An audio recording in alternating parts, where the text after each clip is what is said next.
Hello मेरे नौनिहालों, कैसे हैं आज? आप सभी का स्वागत करती हूँ मोशन लर्निंग में। और आज हम बात करेंगे डी एंड एफ ब्लॉक के तत्वों की। तो डी एंड एफ ब्लॉक के जो तत्व हैं उनके बारे में, उनके जो अलग अलग जो सीरीज हैं, अलग अलग जो श्रेणियां हैं, उनके बारे में, सभी के बारे में हम यहाँ पर विस्तार से चर्चा कर लेंगे। तो लेट्स गो। तो हम शुरू करते हैं हमारा टॉपिक डी ब्लॉक के तत्व। अब इस डी ब्लॉक के तत्वों में हम सबसे पहले बात करेंगे कि भाई ये डी ब्लॉक के जो तत्व हैं, आवर्त सारणी होती है ना, आवर्त सारणी। देखो डी एंड एफ ब्लॉक के जो तत्व होते हैं उस चैप्टर को, पूरे चैप्टर को जो है बेटा हम लोगों ने ना दो पार्ट्स में डिवाइड किया हुआ है। ठीक है, दो पार्ट्स में कैसे डिवाइड किया हुआ है? एक मैंने बनाया हुआ है डी ब्लॉक के तत्व, मैंने क्या बनाया हुआ है, एनसीईआरटी ने बनाया हुआ है। तो डी ब्लॉक के तत्व और दूसरे पार्ट में आते हैं एफ ब्लॉक के तत्व। तो पहले हम डी ब्लॉक के तत्वों की बात करेंगे। तो डी ब्लॉक के तत्वों को आप देखिए कि जो डी ब्लॉक के तत्व हैं वो इस आवर्त सारणी में, देखिए आवर्त सारणी, ये आवर्त सारणी है। इसमें डी ब्लॉक के तत्व कहाँ उपस्थित होते हैं, प्रेजेंट कहाँ होते हैं, उनकी स्थिति वगैरह के बारे में थोड़ी सी जानकारी हम यहाँ से लेंगे। बाकी जो एक टॉपिक है उसमें हम विस्तार से चर्चा भी करेंगे। तो देखिए बेटा कि आप इसे जानते हैं, ये क्या है, अपनी आवर्त सारणी। अब इस आवर्त सारणी को आप गौर से देखिए, पूरी की पूरी आवर्त सारणी आप लोग अच्छी तरीके से जानते हैं। आवर्त सारणी में पूरे 118 तत्व होते हैं, एक से चालू हो जाते हैं। अब आवर्त सारणी को अलग अलग 4 ब्लॉक में बांटा गया है। ये तो मैंने बनाया जी एस ब्लॉक, ठीक, ये मैंने बना दिया आपका पी ब्लॉक,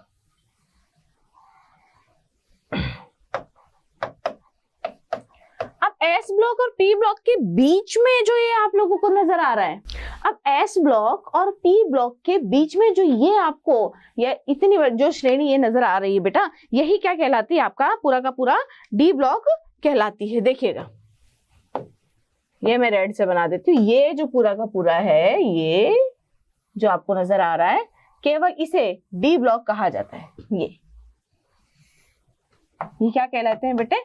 डी ब्लॉक कहलाता है। ठीक है, एस ब्लॉक और पी ब्लॉक के बीच में जो ये इस प्रकार की एक लेटी हुई श्रेणी, जैसे एस ब्लॉक को मैं खड़ी श्रेणी मानती हूँ, बी ब्लॉक को भी मैं खड़ी श्रेणी मानती हूँ, पर डी ब्लॉक को मैं ऐसे आड़ी जो सीरीज है वो मैं मानती हूँ, और एफ ब्लॉक को भी मैं आड़ी सीरीज मानती हूँ। ये आपका है एफ ब्लॉक। ये जो आवर्त सारणी के नीचे अलग से रखा हुआ है, यह है आपका एफ ब्लॉक, एफ ब्लॉक। ठीक है, एफ ब्लॉक। ठीक है बच्चों, तो डी ब्लॉक के तत्व जो है वो यहां से स्टार्ट होते हैं और यहाँ पे खत्म हो जाते हैं। बोली बात समझ में आ गई? आवर्त सारणी में आप देख पाएंगे कि एस ब्लॉक कहाँ है, पी ब्लॉक कहाँ है, डी ब्लॉक कहाँ है और अपना एफ ब्लॉक कहाँ है। अगली बात करते हैं, हम आगे बात करते हैं इसमें डी ब्लॉक के तत्वों की परिभाषा और परिचय पर बात करते हैं। तो परिभाषा यहाँ पर देखें आप कि डी ब्लॉक के तत्वों की परिभाषा क्या होगी।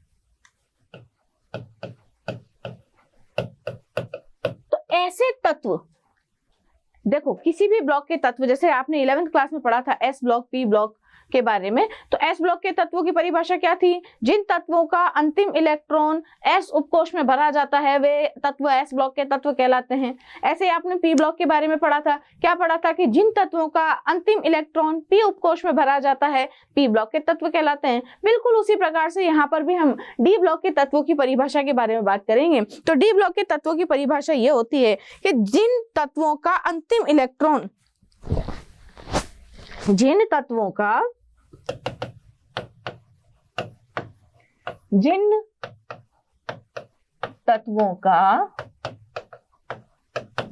अंतिम इलेक्ट्रॉन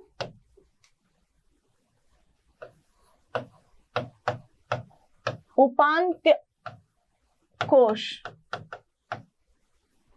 उपांत्य कोश का मतलब होता है n-1, है ना। उपांत्य कोश कौन सा? n-1 के डी उपकोष में भरा जाता है,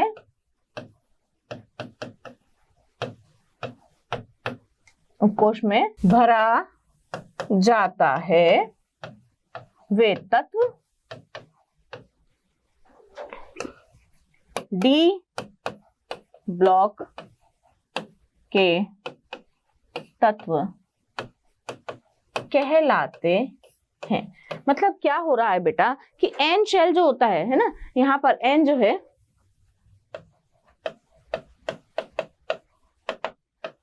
बाह्यतम कोश होता है,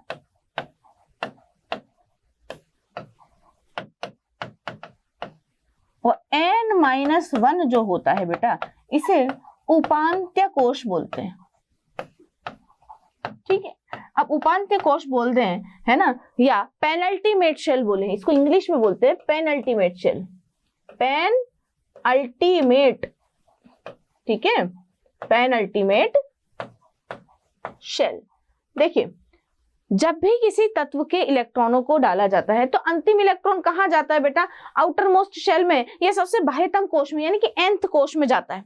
ठीक है, परंतु डी ब्लॉक के लिए ऐसा नहीं है। डी ब्लॉक के लिए क्या है कि आखिरी इलेक्ट्रॉन, जो अंतिम इलेक्ट्रॉन है, वो कहाँ जा रहा है बच्चों, बाह्यतम कोश में नहीं जा रहा है। कहाँ जा रहा है, बाह्यतम कोश से एक जस्ट पहले वाला, यानी कि उपांत्य कोश में जा रहा है। तो हमारी डेफिनेशन भी क्या है कि जिन तत्वों का अंतिम इलेक्ट्रॉन उपांत्य कोश यानी कि n-1 कोश के डी उपकोश में भरा जाता है, वो तत्व क्या कहलाते हैं, डी ब्लॉक के तत्व कहलाते हैं। बोलिए, बात समझ में आई? ये है इसकी परिभाषा।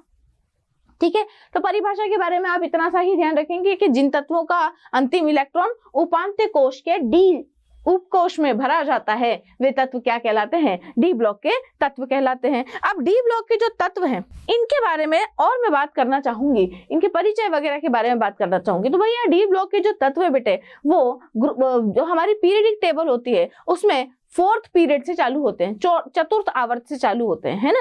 और इन तत्वों को, जैसे प्रथम जो संक्रमण श्रेणी है उसको 3D सीरीज बोला जाता है ना। तो इनका जो बाह्य इलेक्ट्रॉनिक कॉन्फ़िगरेशन होता है वो होता है n-1d और फिर ns। ठीक है, तो इस तरह का यहाँ पर इलेक्ट्रॉनिक कॉन्फ़िगरेशन है। इसमें देखिएगा कि डी ब्लॉक के जो तत्वों का सामान्य विन्यास है, एक बार मैं लिख देती हूँ कि डी ब्लॉक के तत्वों का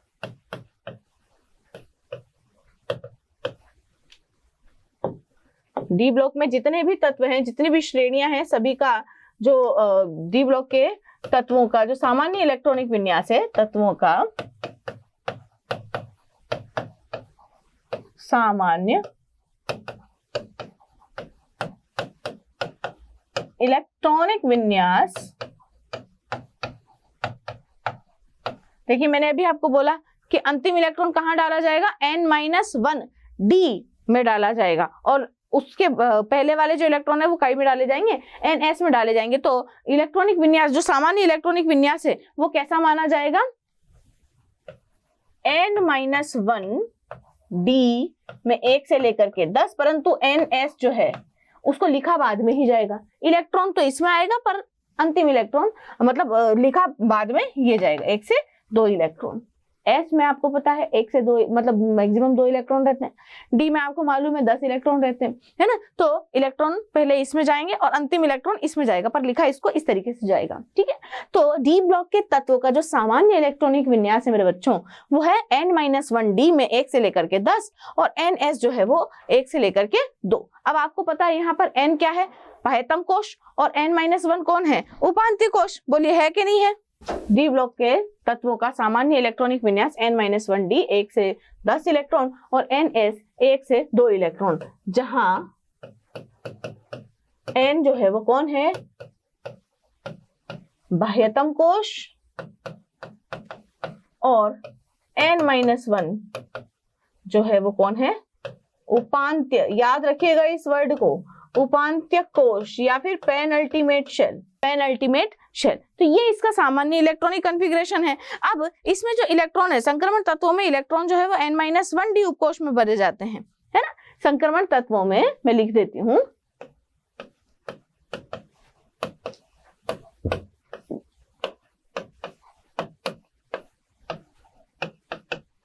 इलेक्ट्रॉन n-1d उपकोश में भरे जाते हैं। ये तत्व चतुर्थ आवर्त से प्रारंभ होते हैं तथा 3D, किसमें, 3D में। भाई आवर्त तो कौन सा है, चतुर्थ आवर्त है, और 3D है ना, सर्वप्रथम 3D में भरे जाते हैं। क्यों 3D में भरे जाते हैं? देखिएगा, मैंने आपको बोला कि आउटर मोस्ट जो शेल है या बाह्यतम कोश जो है वो कौन सा है बच्चों? n, परंतु हम इलेक्ट्रॉन किस में भर रहे हैं? n-1 में। ठीक है, बाह्यतम कोश तो क्या है बेटा? 4th है ना, परंतु इलेक्ट्रॉन क्या में भरेंगे? 3rd में भरेंगे। क्यों? क्योंकि n-1d जो है बेटा वो हमारा सबसे पहला कौन सा चालू होता है? 3D। आपने 1s 2s ऐसे पढ़ते हैं ना अपन, जब इलेक्ट्रॉनिक विन्यास भरते हैं तो 1s पढ़ते हैं, 2s पढ़ते हैं, 3s 3p 3d ऐसे ऐसे हम लोग पढ़ते हैं। तो आपने कभी 1s के बाद में 2s 1s के बाद में 1p नहीं देखा होगा। बिल्कुल उसी प्रकार से आपने 2s 2p के बाद में 2d नहीं देखा होगा, है ना, कभी आपने देखा भी नहीं, कभी हमने लिखा भी नहीं, है ना, क्योंकि होता ही नहीं, है ना। पर जैसे ही हम 3 में आते हैं, 3rd आवर्त के तत्वों में, या 3 शेल की बात करते हैं, या तृतीय बाह्यतम कोश की बात करते हैं, n बराबर 3 की बात करते हैं, तो हम 3s भी लिखते हैं, 3p भी लिखते हैं और 3d भी लिखते हैं, तीनों ही लिखते हैं। तो 3d सबसे पहले कहां से चालू होता है? इधर से सबसे पहले 3d, मतलब d जो है वो कहां से चालू होता है? 3 से चालू होता है। तो 3 से क्यों चालू होता है? क्योंकि ये इसीलिए जो ये तत्व है आपने देखा होगा पीरियडिक टेबल में चतुर्थ आवर्त से स्टार्ट होते हैं। तो चतुर्थ आवर्त से स्टार्ट होते हैं, तो देखिए n-1d जो है वो किसके बराबर है? 3d के बराबर। तो बताइए n की वैल्यू जो है वो कौन सी आई यहाँ पर से? यदि मैं यहाँ से n की वैल्यू निकालूंगी तो कितनी आएगी? देखो इस d से ये d कट जाएगा, क्या बचेगा? n-1 बराबर 3 बचेगा, और n की वैल्यू यदि मैं निकालूंगी तो 3 + 1 जो कि कितनी आती है?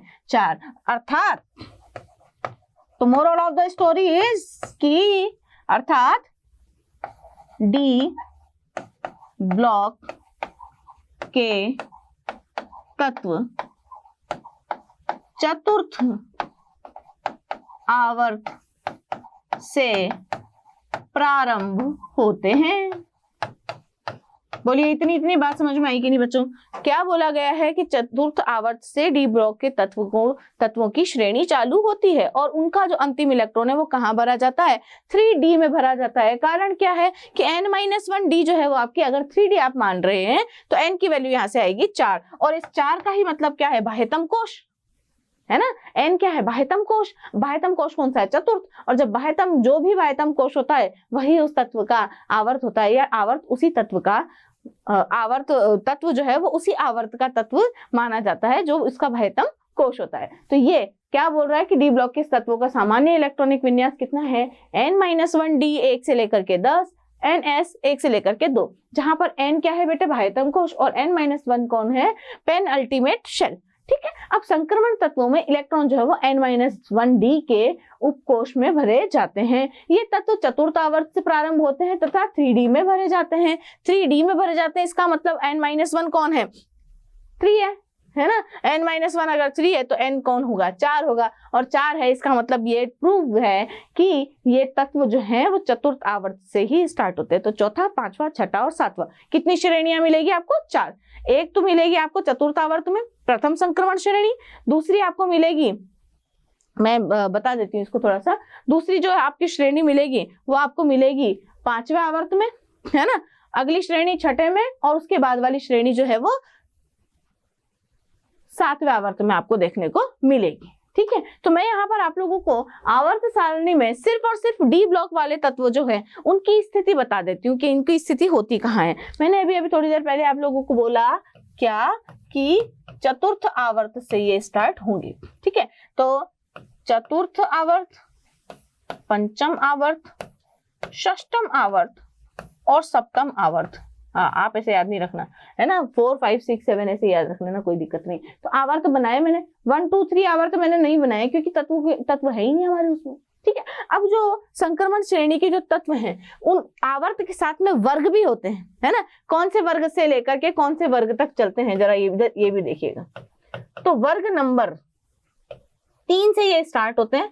3, 4, 5, 6, 7, 8, 9, 10, 11 और 12, यानी कि वर्ग पीरियडिक टेबल में या आवर्त सारणी में वर्ग 3 से 12 के तत्व जो आवर्त 4 से 7 में उपस्थित होते हैं वे सभी डी ब्लॉक के तत्व माने जाएंगे। अब कौन कौन से माने जाएंगे देखिए, तो यहाँ पर देखो 4 श्रेणियां बनेगी, एक श्रेणी, दूसरी श्रेणी, तीसरी श्रेणी और चतुर्थ श्रेणी। इन श्रेणियों को नाम दिया गया है संक्रमण श्रेणी। अब मैं इसको संक्रमण श्रेणी ना लिख करके मैं इसको लिख देती हूँ ट्रांजिशन स्टेट। एक ही चीज है बेटे, ठीक है।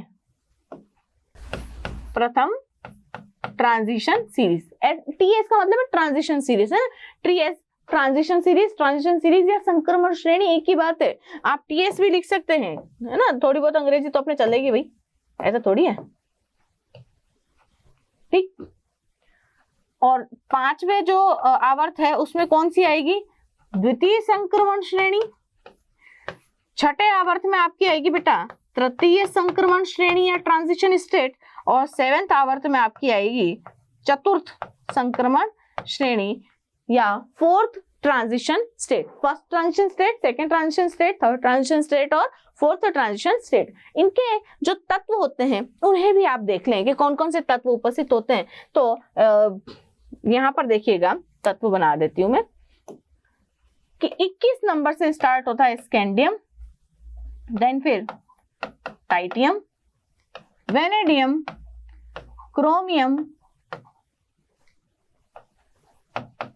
मैंगनीज, आयरन, कोबाल्ट, निकल, ये कॉपर, और ये हो गया आपका जिंक, Zn, जिंक।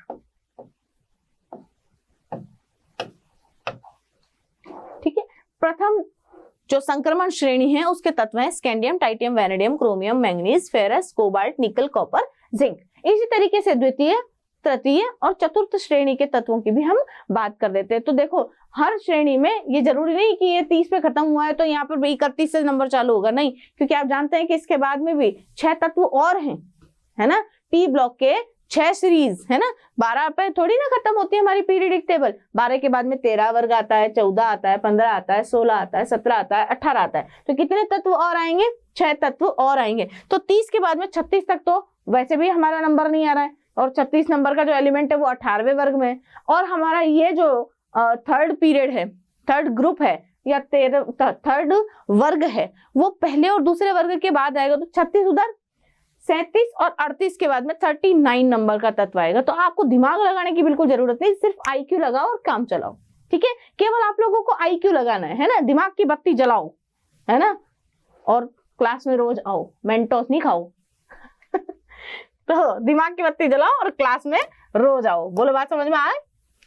तो अगला जो तत्व होगा वो कौन से नंबर का होगा बच्चों, 39 नंबर का होगा। क्यों, क्योंकि 30 के बाद में 6 36 और 2 इधर 38, 38 के बाद में ये हो गया 39। 39 नंबर का जो तत्व है वो है आपका यट्रियम,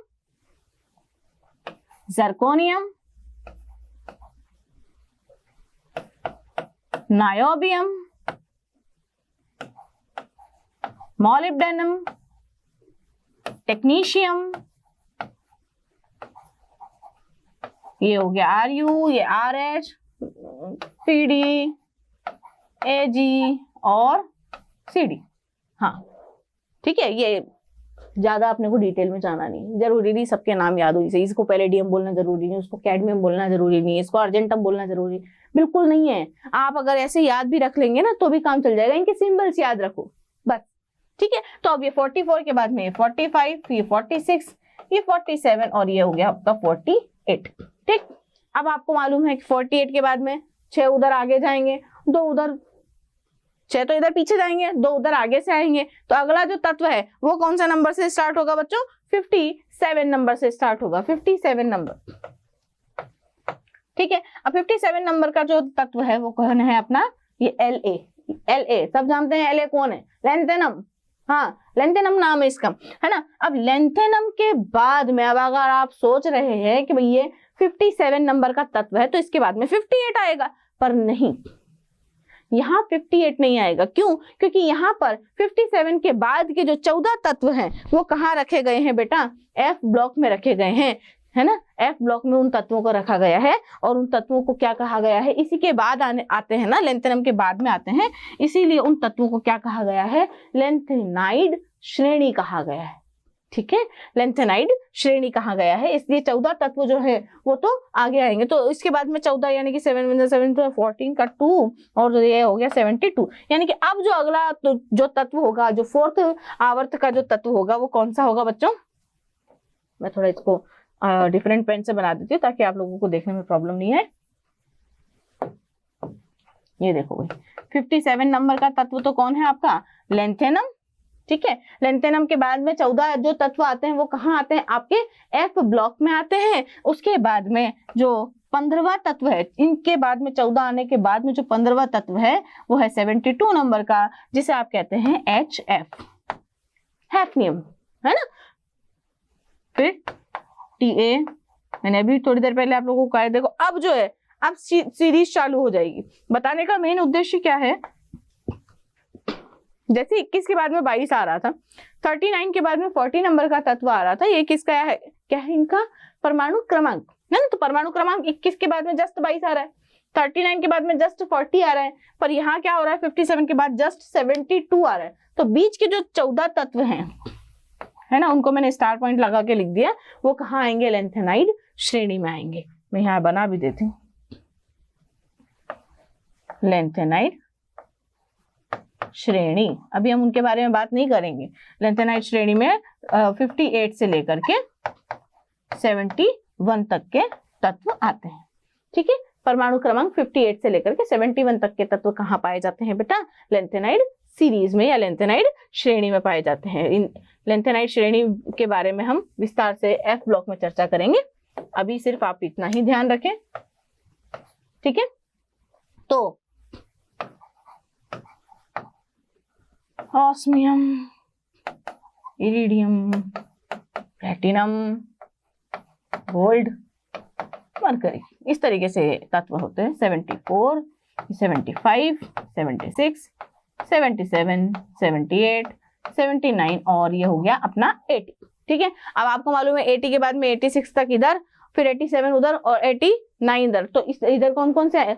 मतलब 86 तक उधर, 87 और 88, देन फिर अभी इधर कौन सा आएगा? 89। तो 89 वाला जो तत्व होगा वो हमारा उसमें आएगा, किसमें? फोर्थ ट्रांजिशन सीरीज में, है ना। तो 89 तत्व की बात करते हैं हम। 89th वाला जो तत्व है वो है AC, एक्टिनम। ठीक है, एक्टिनियम। एक्टिनम के बाद में जब हम फोर्थ सीरीज या फोर्थ ग्रुप की बात करते हैं, फोर्थ सीरीज में, तो 89 के बाद में 90 आना चाहिए ना, पर नहीं आएगा। जैसे लेंथेनाइड के बाद में 57 के बाद में 58 नहीं आ रहा है ना, बिल्कुल उसी प्रकार 89 के बाद में 90 नहीं आ रहा है। यहाँ भी एफ ब्लॉक के तत्व उपस्थित हैं जिन्हें एक्टिनाइड सीरीज कहा जाता है बेटा, या एक्टिनाइड श्रेणी, या लेंथेनाइड सीरीज को या लेंथेनाइड श्रेणी को आप LN से डिनोट करते हैं और एक्टिनाइड श्रेणी को आप AN से डिनोट करते हैं। एक्टिनाइड्स, लेंथेनाइड्स, ओके, एक्टिनाइड और लेंथेनाइड। तो 90 से लेकर के 103 तक के जो परमाणु क्रमांक वाले तत्व होते हैं वो कहाँ उपस्थित होते हैं बेटा? एफ ब्लॉक में उपस्थित होते हैं, लेंथेनाइड और एक्टिनाइड श्रेणी में। लेंथेनाइड और एक्टिनाइड श्रेणी मिलकर के ही किसका निर्माण करती है? एफ ब्लॉक का निर्माण करती है। बोलिए, बात समझ में आ रही बेटा? अब आगे हम बात करते हैं एक्टिनाइड के बाद में कौन कौन से तत्व उपस्थित होंगे, उन पर चर्चा करते हैं। रदरफोर्डियम, हाँ जी, इसका नाम है रदरफोर्ड के नाम पर इसका नाम रखा गया है, रदरफोर्डियम। ये लीजिए 105। अब जो है वो सीरीज में चलता जाएगा, 104, 105, 106, 7, 8, 9, 10, 11, 12, इस तरीके से 112 तक के तत्व हम लोग यहाँ पर लिख देते हैं। ये सीबोर्जियम है। ठीक है, सीबर्ग यूनिवर्सिटी जो लेबोरेटरी है उसके नाम पर इनका नाम रखा गया है। बोरियम, बोर के नाम पर रखा गया है, नील्स बोर। इस तरीके से जो 100 नंबर के बाद के जो तत्व हैं उनके नाम रखे गए हैं, है ना।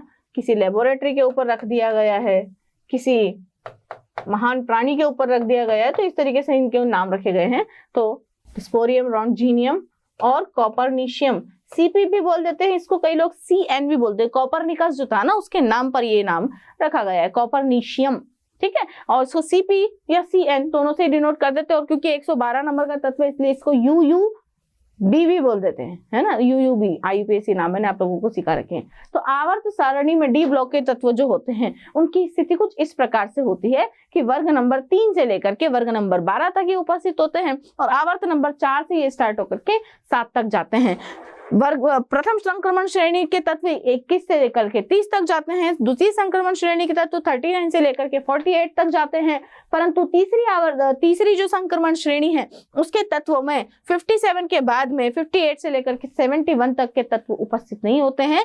72 से फिर आगे 80 तक जाते हैं, क्योंकि यहाँ बीच के जो तत्व होते हैं वो F ब्लॉक में रख दिए जाते हैं। इसी प्रकार से चतुर्थ संक्रमण श्रेणी में 89 के बाद में 104 वाला तत्व आता है, क्योंकि 90 से लेकर के 103 वाले जो तत्व हैं वो कहाँ रख दिए जाते हैं, एक्टिनाइट सीरीज में रख दिए जाते हैं, जो कि F ब्लॉक में उपस्थित होती है। और फिर 104 से 112 तक की सीरीज में जो एटॉमिक नंबर है लगातार बढ़ते चले जाते हैं। तो देखिए आगे हम बात करेंगे कि डी ब्लॉक के तत्वों का इलेक्ट्रॉनिक विन्यास। इनके इलेक्ट्रॉनिक विन्यास को थोड़ा सा गौर करके देखिएगा कि जो सामान्य इलेक्ट्रॉनिक विन्यास होता है इन तत्वों का, सामान्य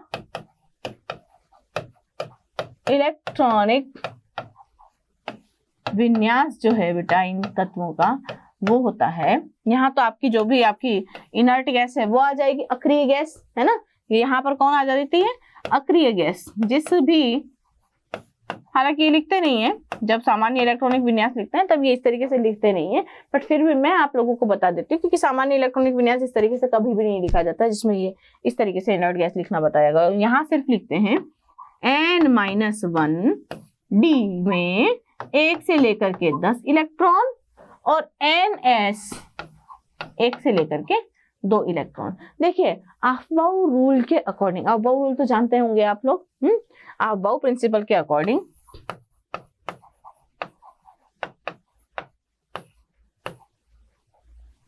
अफबाउ नियम के अनुसार या अफबाउ सिद्धांत के अनुसार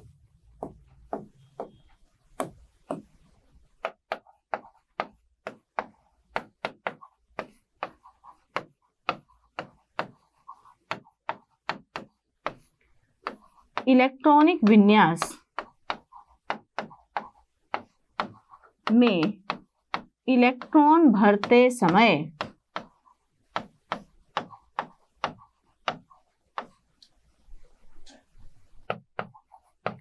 जिन उपकोषों के N+L का मान कम होता है उसमें इलेक्ट्रॉन पहले भरा जाता है।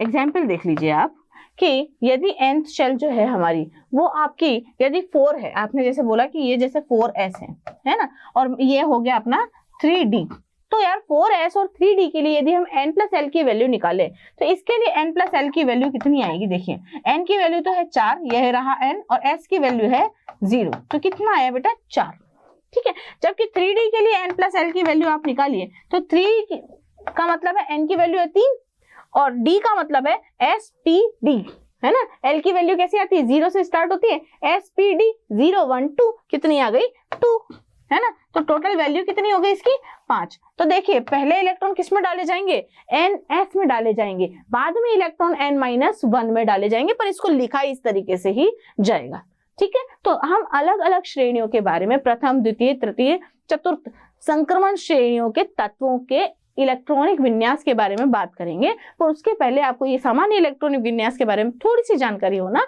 आवश्यक है, ठीक है। तो हम चलते हैं एक एक करके हमारे संक्रमण तत्वों की श्रेणी पर और उनके इलेक्ट्रॉनिक विन्यास पर, और एलिमेंट्स याद रखने की कोई जरूरत नहीं है, मैं भी आपको यहाँ पर सब कुछ याद करवाऊंगी, ठीक है। तो बच्चों अब हम बात करेंगे प्रथम संक्रमण श्रेणी के इलेक्ट्रॉनिक कॉन्फ़िगरेशन की। हम क्या करेंगे बच्चों कि आप लोगों को पूरे डी ब्लॉक का कॉन्फ़िगरेशन, प्रथम संक्रमण श्रेणी, द्वितीय संक्रमण श्रेणी, तृतीय संक्रमण श्रेणी और चतुर्थ संक्रमण श्रेणी, सभी का इलेक्ट्रॉनिक कॉन्फ़िगरेशन एक साथ ही पढ़ा देंगे। ठीक है, अब एक साथ जब इलेक्ट्रॉनिक कॉन्फ़िगरेशन पढ़ाते हैं तो पता है आप लोगों को बहुत फायदा होता है। फायदा कैसे होता है, आप क्या कर पाते हो कि भाई हाँ फर्स्ट ट्रांजिशन सीरीज में ऐसा ऐसा था, सेकंड में ऐसा ऐसा था, यानी कि आप क्या कर पाते हो, रिलेट कर पाते हो, और क्वेश्चन यहाँ से बैठते ही बैठते हैं।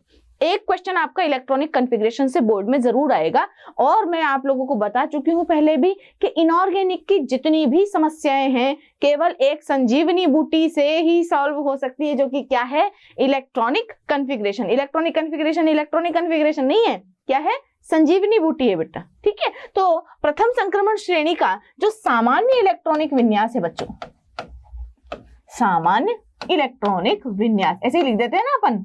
हाँ जी, आप बोर्ड में भी कई बच्चों को ये संशय रहता है कि मैडम हम जब बोर्ड में हमारी लिखने की आदत ऐसी पड़ चुकी होती है कि हम चीजों को शॉर्ट में लिखते हैं, है ना, जैसे अपन रिएक्शन को लिख देते हैं RXN, है ना, रिएक्शन को RXN लिख देते हैं, कॉन्फ़िगरेशन को आप लिख देते हो कॉन्फ़िगरेशन, है ना, कई बार अपन ऐसे लिख देते हैं, इंग्लिश में भी नहीं लिखते हैं क्या, ट्रांजिशन को अपन लिख देते हैं ट्रांजिशन, ऐसे इस तरीके से आप जब लिख देते हो ना, तो अगर आप बोर्ड में भी इस तरीके से लिख देते हो तो कुछ गलत नहीं है बेटा इसमें।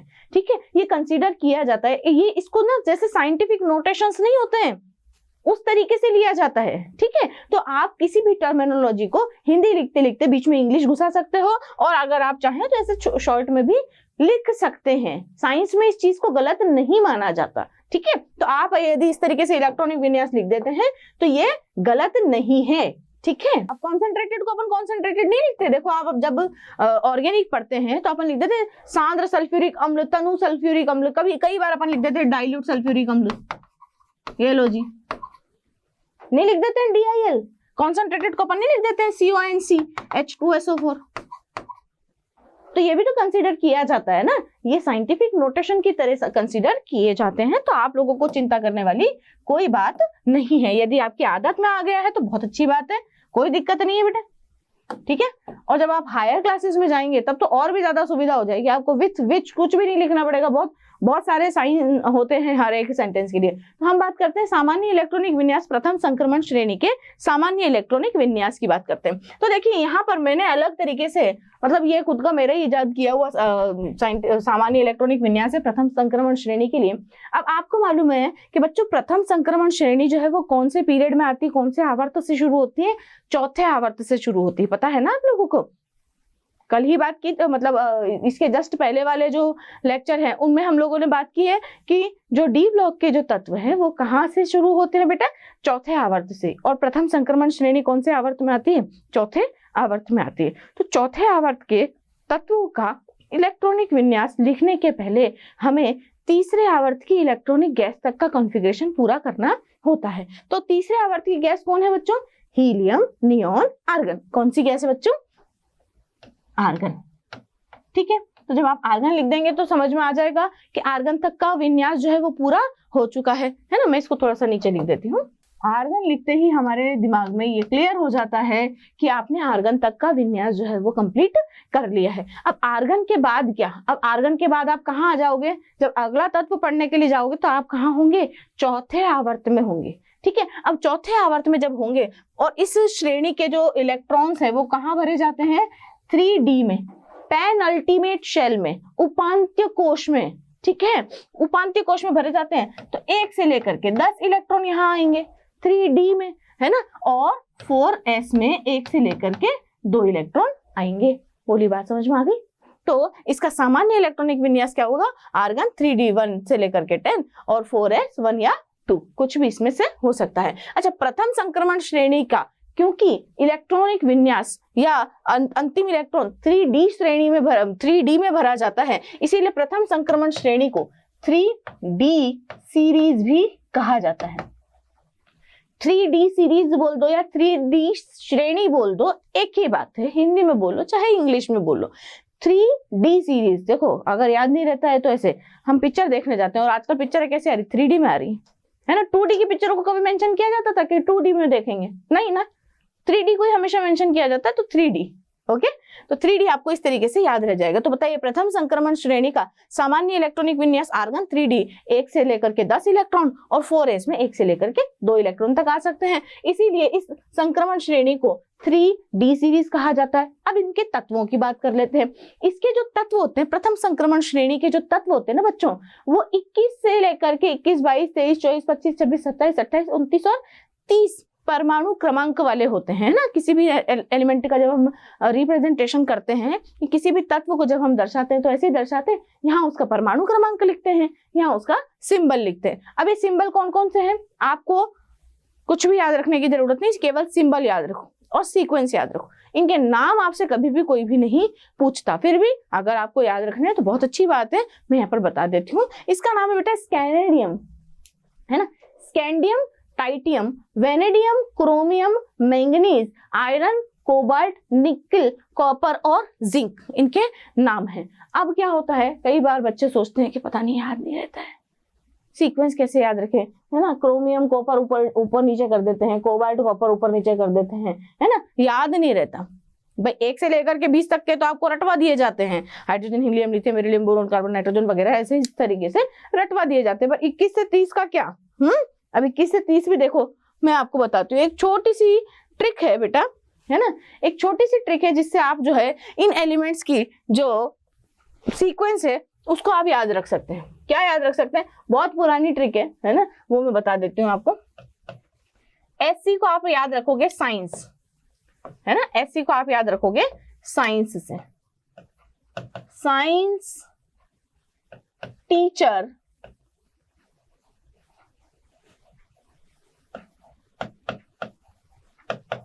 विनीता क्रमानी, हाँ जब हम छोटे थे ना तब हमारी मैडम का नाम था ये, है ना, साइंस टीचर विनीता क्रमानी। मन फे को नी क्यों जान जलाती हो।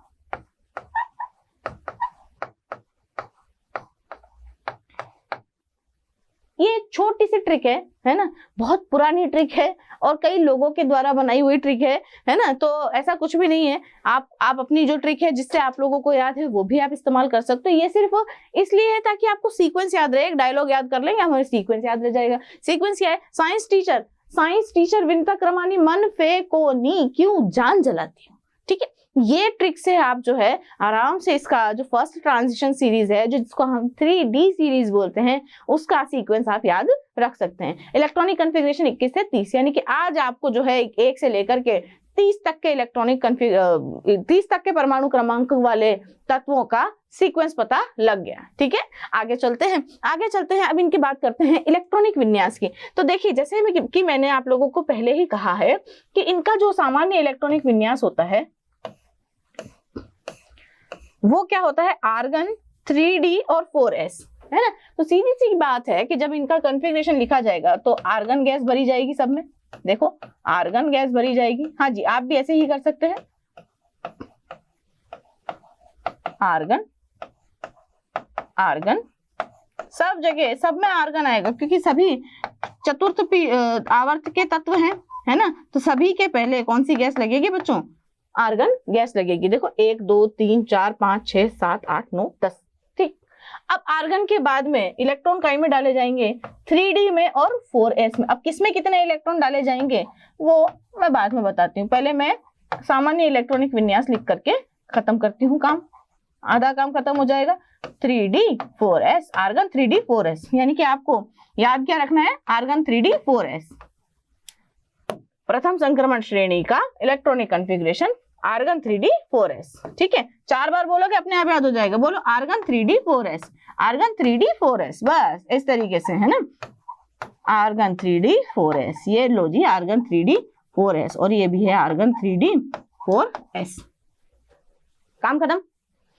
अब सिर्फ इलेक्ट्रॉन डालने बाकी हैं, क्योंकि ये जो कक्षक हैं इनमें क्या डालेंगे हम, इलेक्ट्रॉन डालेंगे, है ना। इन ऑर्बिटल्स में क्या, इन सबशेल्स में क्या डालेंगे, इलेक्ट्रॉन डालेंगे। अब इलेक्ट्रॉन जब डालेंगे तो कैसे डाले जाएं, देखिए अब इलेक्ट्रॉन जब डालते हैं तो देखो डी ब्लॉक में टोटल 4 सीरीज है ना।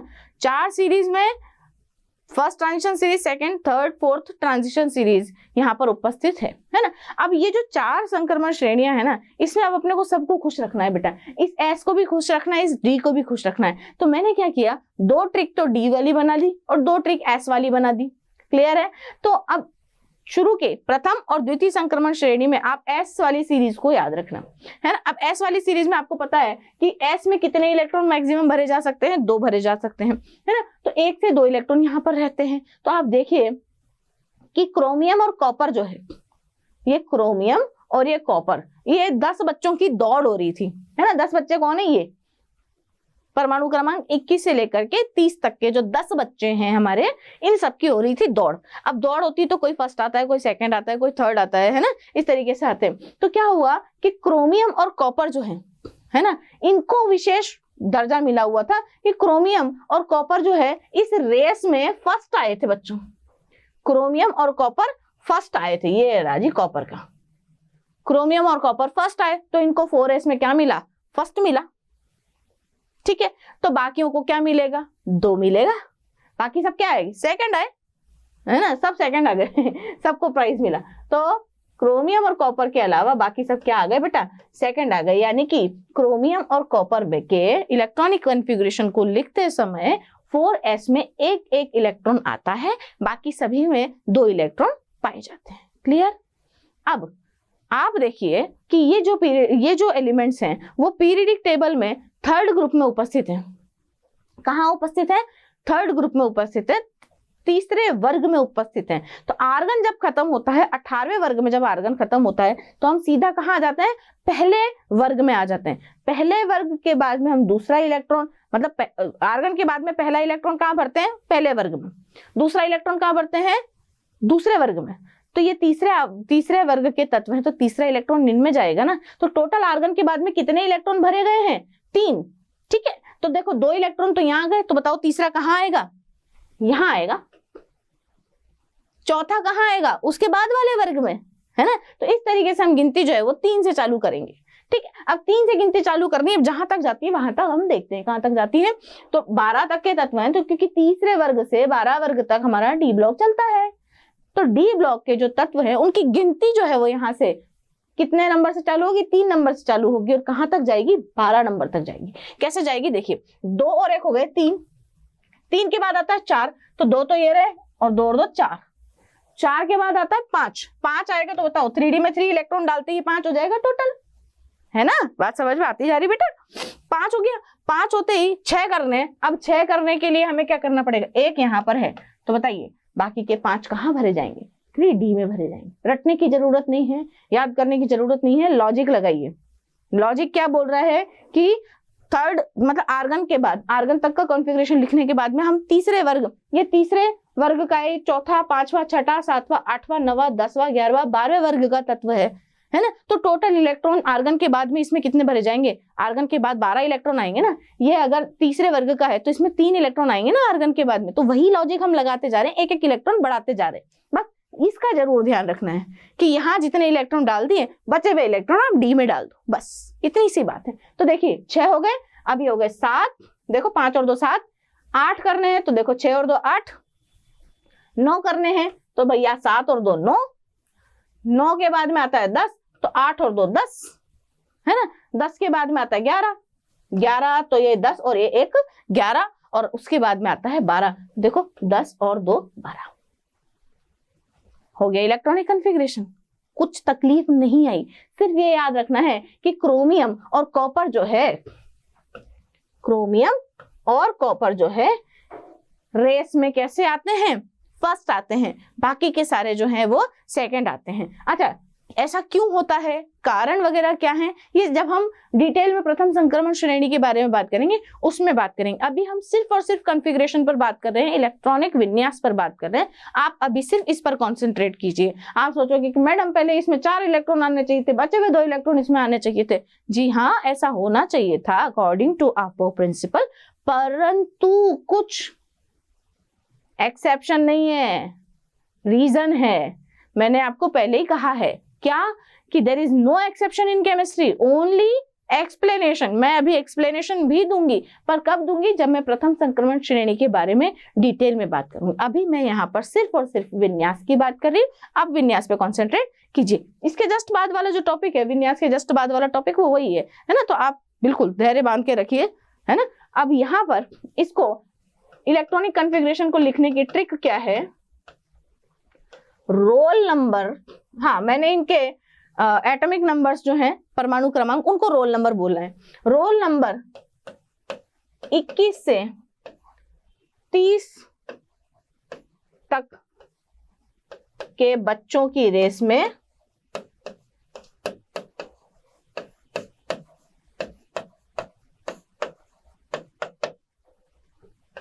क्रोमियम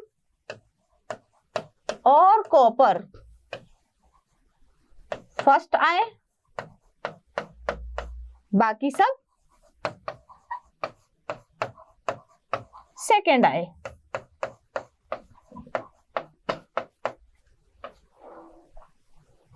कि भाई रोल नंबर 21 से लेकर के 30 तक के बच्चों की दौड़ हुई, उस दौड़ में क्रोमियम और कॉपर जो है हमारे वो फर्स्ट आए हैं और बाकी सारे बच्चे जो है वो सेकंड आए हैं, यानी कि 4s में, है ना।